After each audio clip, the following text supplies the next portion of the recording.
Channel 4 சொல்லுது உயிர்த்தனாயிரு குண்டு தாக்குதலுக்கும் பிள்ளையானுக்கும் தொடர்பு இருக்கு. பிள்ளையானூடாக சுரேஷ் சாலைக்கு தொடர்பு இருக்கிறது. சுரேஷ் சாலை மஹிந்த தரப்பினருக்காகத்தான் இந்த குண்டு தாக்குதலை இடம்பெற்றார். இறுதி யுத்தத்தின் பொழுது பல்லாயிரக்கணக்கானோர் காணாமல் ஆக்கப்பட்டதற்கு மஹிந்த தரப்பினர் தான் தொடர்பு. யுத்த குற்றம் சார்ந்த பல்வேறு சாட்சியங்களை சேனல் 4 வீடியோ ஆதாரமாக வெளியிட்டது. ஏற்கையிலையோ ஏற்றுக்கொண்டதோ அது சார்ந்த விசாரணையே ஆரம்பிக்கல. அன்றைக்கு சேனல் 4 பிள்ளையாதான் உங்களுக்கு தெரிஞ்சது. இன்றைக்கு என்னண்டாப்பா சரியா தெரியுது. அதுல உங்களோட இனவாத ரீதியிலான ஆட்சி என்றது வடிவா தெரியுதோ இல்லையோ.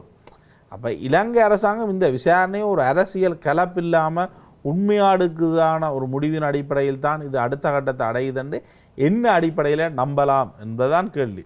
கிட்டத்தட்ட ஒரு மக்கள் இதைத்தான் எதிர்பார்க்கிறார்கள், பெரும்பான்மை மக்களோ அல்லது சமூகம் இதைத்தான் எதிர்பார்க்குது. அப்போ மக்களுடைய எதிர்பார்ப்பை இவர்கள் பயன்படுத்திக் கொள்கின்றார்களோ? மக்களுக்கு இருக்கின்றது மிகப்பெரிய ஒரு இழப்பு. அந்த இழப்புக்கு ஒரு நீதியான விசாரணை முன்னெடுக்கப்பட வேண்டும். இதற்கு முன்னர் ஊழல்வாதிகளாக பல்வேறு அத்துமீறல்களை மேற்கொண்டவர்களாக மஹிந்த தரப்பு இருக்கின்றபடியினால் இவர்கள் சொல்வது ஒரு நம்பக்கூடிய மாதிரி இருக்கு. ஏன்னா இவர்கள் ஒரு உத்தமர்களை பார்த்து இவர்கள்லாம் குற்றவாளிகள் என்று கூறவில்லை.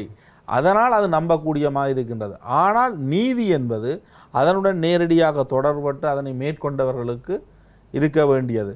இந்த விசாரணையின் பொழுதெல்லாம் மைத்ரிபால சிறிசேன இன்னும் ஒரு நாட்டினுடைய பெயரை குறிப்பிட வந்தார், குறிப்பிட்டார் போன்ற விடயங்கள் எல்லாம் பேசப்படுவது உண்டு.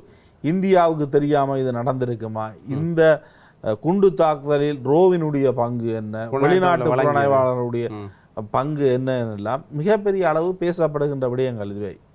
உண்மையிலேயே இந்த விடயங்கள் ஒரு பெரிய அதிர்வலைகளை மக்கள் மத்தியில் ஏற்படுத்தி இருந்தாலும் கூட இந்த அரசாங்கத்தினுடைய விசாரணைகள் அந்த அளவுக்கு திருப்திகரமாக இல்லை என்கின்ற விமர்சனம் ஒரு பக்கம் முன்வந்து கொண்டே இருக்கின்றது.